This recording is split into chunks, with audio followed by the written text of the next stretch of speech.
तो आज हम लोग पढ़ने वाले हैं साउथ इंडिया में जितनी डायनेस्टी उन सब के बारे में। सबसे पहले था संगम डायनेस्टी। 1000 मतलब 100 AD से 250 AD तक चला, यानी 250 साल तक। 100 to 250 AD के बीच में साउथ इंडिया में पांड्य राजाओं ने पांड्य राजाएँ थे, उन राजाओं के संरक्षण में कवियों के 3 विशाल सम्मेलन बुलाए गए, बड़े बड़े सम्मेलन बुलाए गए। इन्हीं सम्मेलन को बोलते हैं मीटिंग, मतलब इन्हीं मीटिंग को बोलते हैं संगम। फर्स्ट संगम हुआ था साउथ में, मदुरई में। प्रेजेंट समय में ये डूब गया है। इसके चेयरमैन थे अगस्त ऋषि, ये बनारस के रहने वाले थे। इसमें 89 पांड्या रूलर्स ने पार्टिसिपेट किया था, मतलब 89 पांड्या रूलर ने इसमें पार्टिसिपेट किया था। फिर अगला आया मदुरई में हुआ सम्मेलन में लिखी गई साहित्य इसके डूब जाने के कारण यह भी जल में डूब गया। अच्छा, ये फर्स्ट संगम में जो भी कुछ लिखा गया था वो सब के सब डूब गया, जिस कारण से पूरा डूब गया। फिर आता सेकंड संगम, ये हुआ था कपाटपुरम अलवाई में हुआ था। इसके फाउंडर अगस्त ऋषि थे, लेकिन बाद में चेयरमैन जो है वो तोल्कापियर बन गए। तोल्कापियर ने किताब लिखी तोल्कापियम। इस संगम में टोटल 59 रूलर्स आए थे, पांड्या रूलर आए थे। फिर आया था थर्ड संगम। यह संगम नॉर्थ मदुरई में हुआ था, मदुरई के नॉर्थ में। चेयरमैनशिप इसके थे नाकिरार। इसके चेयरमैन कौन थे? तो नाकिरार थे। इसमें ओनली 49 पांड्या रूलर ने पार्टिसिपेट किया था, पेट्रोन ने ही पार्टिसिपेट किया था। ठीक है, इसमें लिखी गई साहित्य का कोई भी स्पष्ट प्रूफ अभी तक नहीं है। तीनों ही संगम तमिलनाडु में किए गए थे। अगस्त ऋषि काशी बनारस के रहने वाले थे जो तमिलनाडु में बस गए। अगस्त ऋषि एक तमिल साहित्य का जनक माना जाता है। अगस्त ऋषि को तमिल साहित्य का यानी तमिल कल्चर का जनक, फाउंडर माना जाता है। अगला है संगम पीरियड। कृष्णा रिवर के साउथ मीन्स इंडिया के सुदूर साउथ में 3 स्टेट उदय हुए। कौन सा? कृष्णा रिवर जो है ना, ये कृष्णा रिवर के साउथ में क्या हुआ? 3 स्टेट का उदय हुआ। सबसे पहले चेराज, चोलाज और फिर पांड्याज। इस संगम एरा की जानकारी इंडिका, अष्टधाई तथा ऐत्रेय ब्राह्मण ग्रंथ में मिलती है। संगम डायनेस्टी की जानकारी किस किस बुक से मिलती है? तो इंडिका, अष्टध्यायी, ऐत्रेय ब्राह्मण ग्रंथ से मिलती है। ये रहा चेर, पांड्या, चोला। ये दिख रहा है ना, ये जो दिख रहा है ये चोला है, ये जो दिख रहा है चेर, और ये है पांड्या। ठीक है, चेराज के बारे में हम लोग करने की कोशिश करते हैं। संगम एरा के वंशों में सबसे ओल्डेस्ट चेराज थे। इसका अर्थ है पर्वतीय देश, माउंटेन कंट्री। इसका एरिया केरला के मालबर में था। कहाँ था? केरल के मालबर में था। इसका कैपिटल वांजी था। इसका कैपिटल कौन था? वांजी था। इसका चिन्ह धनुष था। चेराज का चिन्ह क्या था? धनुष। ऐत्रेय ब्राह्मण ग्रंथ में इसे चेरापद कहा गया है। अशोक के सेकंड शिलालेख में इसे केरल पुत्र कहा गया है। अशोक के जो सेकंड इंस्क्रिप्शन था उसमें इसे केरल पुत्र कहा गया है।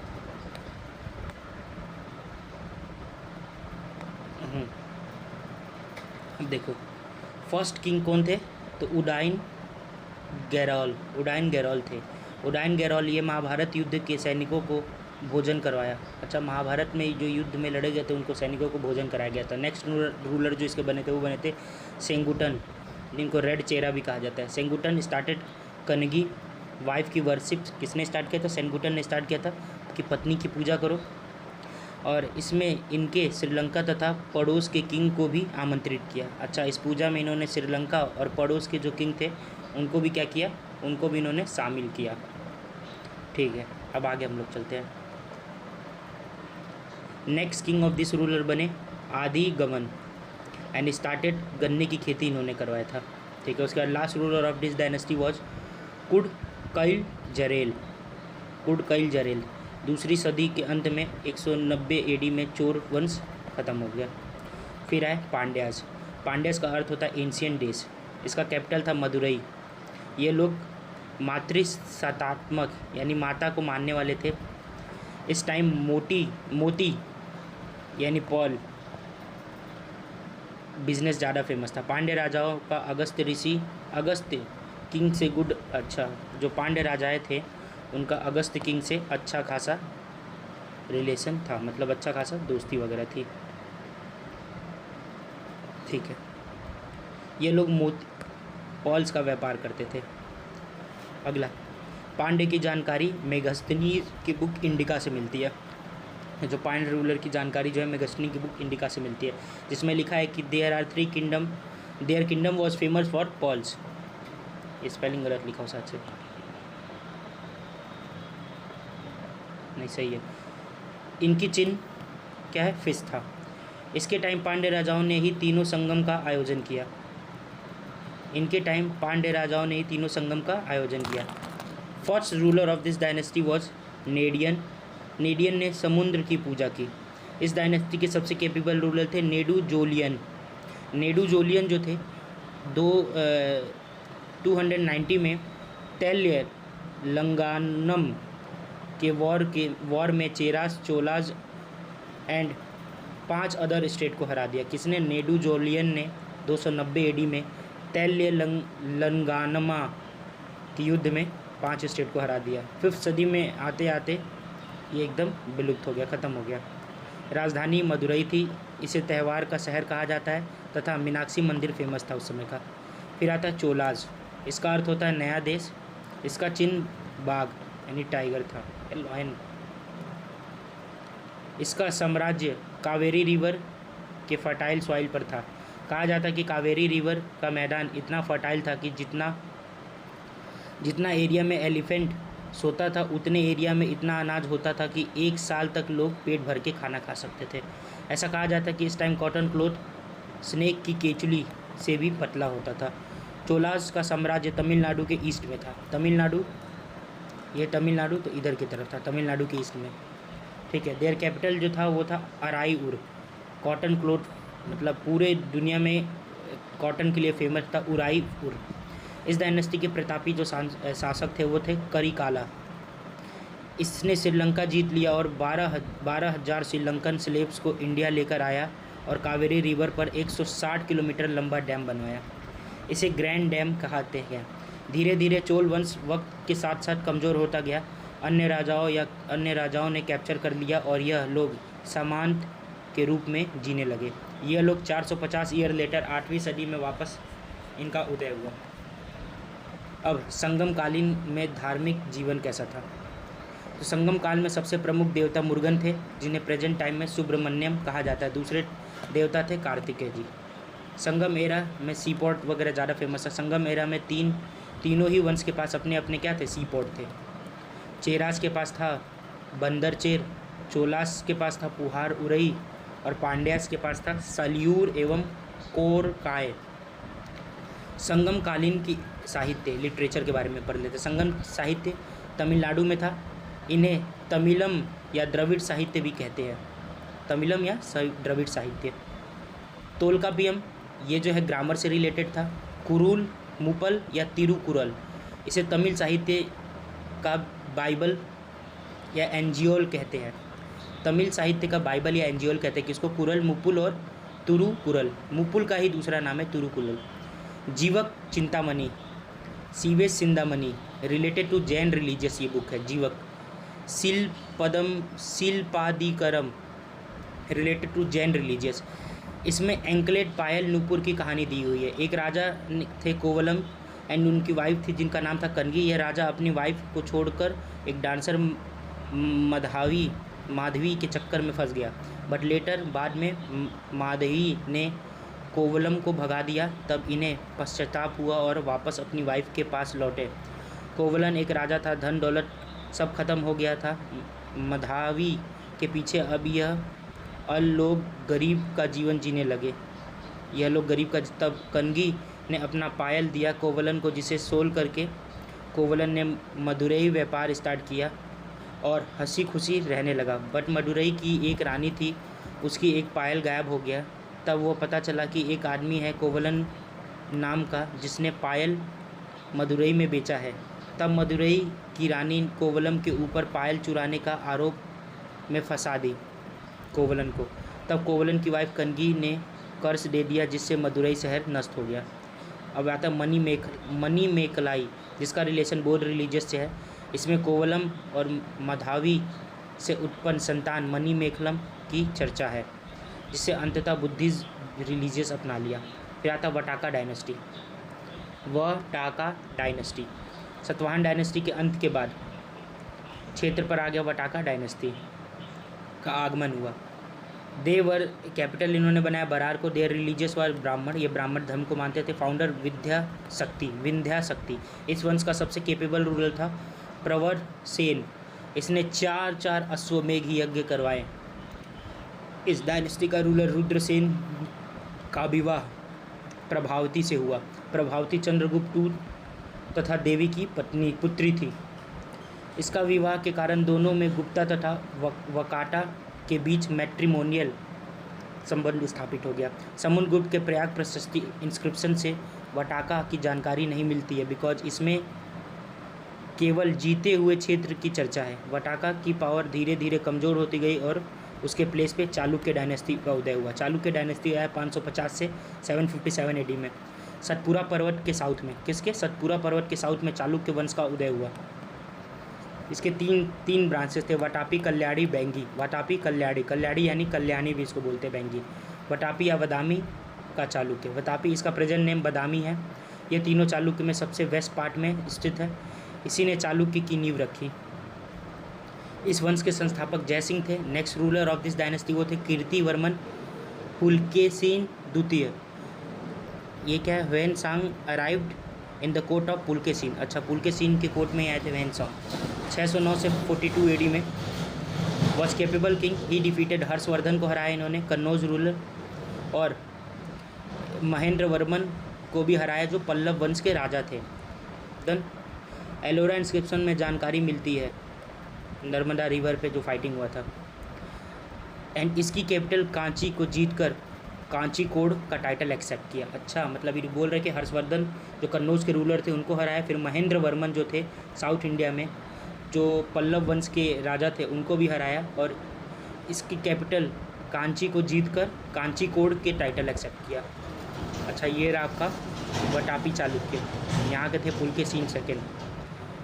हर्षवर्धन भी यहीं के थे। कांची, महेंद्र वर्मन, इन दोनों को हराया। कोंड मतलब होता है जीतना। लेटर पुलकेशिन सेकेंड ने दोबारा पल्लव वंश पर हमला कर दिया, बट इस बार पल्लव रूलर नरसिंह वर्मन ने इसको पराजित कर दिया और पुलकेशिन का पीछा करते करते कैपिटल वटापी तक पहुंचा। कहाँ तक पहुंचा? वटापी तक पहुंचा, और वटापी जीतकर वटापी कोंड का टाइटल एक्सेप्ट किया। ये रहा वटापी कोंड का टाइटल, किसने? नरसिंह वर्मन ने। पुलकेशिन सेकेंड के एक राजकीय कवि थे, रवि कीर्ति थे। इस वंश का लास्ट रूलर था कीर्तिवर्मन II। कीर्तिवर्मन II की हत्या दंती दुर्ग ने कर दी और इसके प्लेस पर राष्ट्रकूट वंश की स्थापना कर दी, तथा चालुक्य को अपना सामंत बना दिया। बट चालुक्य के अंदर बदले की भावना थी। ये राष्ट्रकूट की कमजोरी स्थिति का वेट कर रहे थे ताकि राष्ट्रकूट का अंत कर सके। कल्याणी के चालुक्य। कल्याणी चालुक्य जो सामंत का जीवन जी रहे थे, राष्ट्रकूट की कमजोरी स्थिति का फ़ायदा उठाकर, और राष्ट्रकूट के लास्ट रूलर कर्क सेकेंड की हत्या तेलप सेकेंड नामक चालुक्य ने कर दी। ये कल्याणी के चालुक्य का संस्थापक था। कल्याणी का अब चालुक्य आ गया, कल्याणी चालुक्य। फाउंडर तेलप सेकेंड था। नेक्स्ट रूलर जिस इस डायनेस्टी के थे वो सोमेश्वर थे। इसने अपना कैपिटल मानखेड़ को बनाया। मानखेड़ से कल्याणी की ओर लेते गया। अच्छा, इसने अपना कैपिटल जो है, जो सोमेश्वर थे, उन्होंने अपने कैपिटल मानखेड़ से कल्याणी की ओर लेकर चला गया, जिस कारण से इस वंश का नाम कल्याणी का चालुक्य पड़ा। सोमेश्वर को चोल रूलर राजा राम ने कई बार हरा दिया, जिससे अपमानित होकर ये सोमेश्वर ने तुंगभद्रा नदी में आत्महत्या कर ली। नेक्स्ट रूलर इस डायनेस्टी के थे Vikramaditya sixth. He was capable fighter. Vikramaditya sixth ने चोल के प्रभाव को रोक दिया। यह साहित्य प्रेमी था। इसने राजकीय कवि विल्हन था। देरोत विक्रमदेव चरित्र नामक बुक। इसके दरबार में मित्राक्षर विघ्नेश्वर रहते थे, जिन्होंने मित्राक्षर नामक बुक लिखी है। Last ruler of this dynasty जो सोमेश्वर फोर्थ थे। अब आता है बेंगी का चालुक्य। यह चालुक्य की सबसे कमज़ोर ब्रांच थी, जो आंध्र प्रदेश में बेंगी में थी। फाउंडर विष्णुवर्धन था, नो कैपेबल रूलर, इस रूलर का कोई कैपेबल रूलर नहीं था। इस वंश का सबसे योग्य रूलर था विजयदित्य थर्ड। अगला आता है पल्लव डायनेस्टी, जो आता है 557 से लेके रूल किया 897 एडी तक। कैपिटल जो था वो कांची था, यह कांचीपुरम बोल सकते हो। प्रेजेंट टाइम में जो है ये तमिलनाडु में है। फाउंडर जो थे इनके सिम वर्मन थे। भावी नामक कवि इसके कोर्ट में थे। की रितुआल जुकियम बुक लिखी थी, कीरातुल जुकियम बुक लिखा था। नेक्स्ट रूलर थे महेंद्र वर्मन, ये म्यूजिक प्रेमी थे, इसको पुलकेशिन सेकंड ने हरा दिया था। नेक्स्ट रूलर थे नरसिंह वर्मन, इसके कोर्ट में वैन सॉन्ग आया था 630 से 668 एडी में। इसके टाइम दोबारा पुलकेशिन सेकंड ने आक्रमण किया, बट इसने पुलकेशिन सेकंड को हरा दिया और उसको मार के उसका कैपिटल वाटापी कैप्चर कर लिया। वाटापी कोंडा टाइटल एक्सेप्ट भी किया।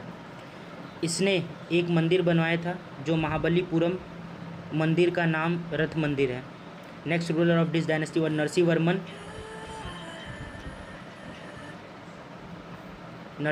थे। नरसिंह वर्मन सेकंड थे। इसने कांची में कैलाश मंदिर बनवाया। इसके कोर्ट में दंडी नामक विद्वान थे जो 10 कुमार चरित्रम नामक बुक लिखे। 8 एडी में पल्लव डायनेस्टी में शिव रिलीजियस बहुत प्रचलित था। Last ruler of this dynasty was अपराजित थे, जिसने चोलाज रूलर आदित्य सेकंड को डिफीट कर दिया और पल्लव के प्लेस पर चोला डायनेस्टी की स्थापना कर दी। अब आता है चोलाज 1850 से 1279 एडी में फिर से इनका उदय हुआ। फाउंडर थे विजयलाया, कैपिटल था तैमूरी। अगला रूलर आदित्य वन थे, ही डिफीटेड पल्लव एम्पायर। अगला रूलर थे वो प्रांतक वन बने, इसने मदुरई जीतकर मदुरई कोंड का टाइटल एक्सेप्ट किया।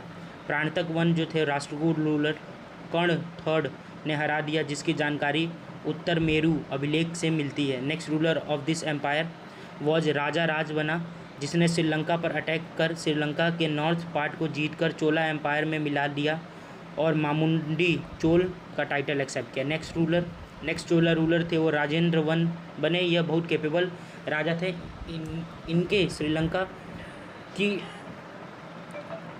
श्रीलंका को पूरी तरह जीत लिया। ये पूरी की पूरी श्रीलंका को अच्छी तरीके से क्या कर लिए, जीत लिए। ये राजा बने, इन्होंने श्रीलंका को पूरी तरह जीत लिया और वहाँ की कैपिटल अनुराधापुर पर अटैक करके वहाँ के रूलर महेंद्र सेकंड फिफ्थ को बंदी बना लिया।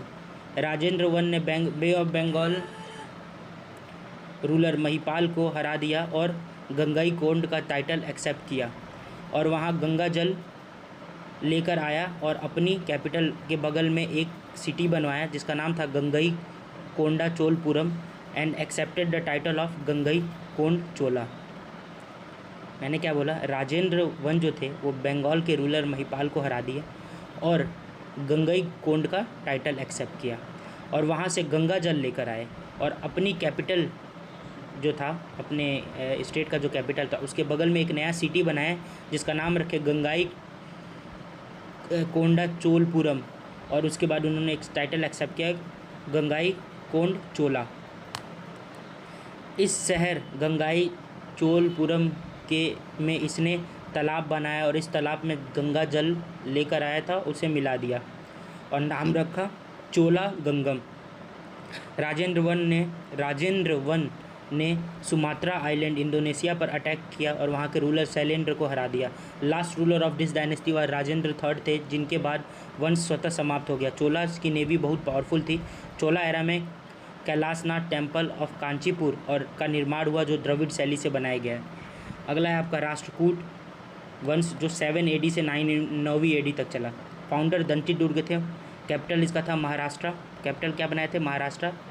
आंध्र प्रदेश के सीमा के पास एक प्लेस था मानेखेड को। महाराष्ट्र आंध्र प्रदेश के सीमा के पास एक प्लेस था मानेखेड को बनाया था। इन्होंने वतापी चालुक्य रूलर कीर्तिवर्मन II को हराकर राष्ट्रकूट की नींव रखी, but he did not kill Chalukya completely, जो दंती दुर्ग की सबसे बड़ी भूल साबित हुई। इसने उन्हें सामान की जॉब पर रख लिया भाई। नेक्स्ट रूलर जो इस डायनेस्टी के थे वो थे कृष्णवन। ही मेड कैलाश मंदिर इन महाराष्ट्र, अलोरा का टेम्पल जिसे बोलते हैं।